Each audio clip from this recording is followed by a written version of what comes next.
26వ అధ్యాయం. దుర్వాసుడు శ్రీహరిని శరణవేడుత శ్రీహరి ఇతపోద. ఈ విధంగా అతి మహాముని అగస్త్యునితో దుర్వాసుని కోపం వల్ల కలిగిన ప్రమాదం తెలిసి మిగిలిన వృత్తాంతం ఇట్లు తెలియను.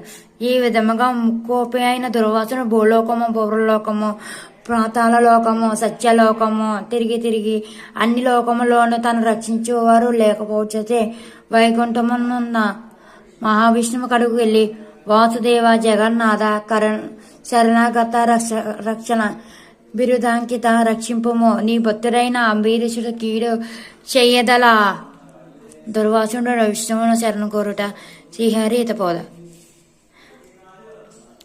కీడు చేయదలిచిన నేను బ్రాహ్మణుడను గాను ముక్కోపమై మహా అపరాధము చేసి నీవు బ్రాహ్మణ ప్రియుడవు. బ్రాహ్మణుడైన భృగు మహర్షి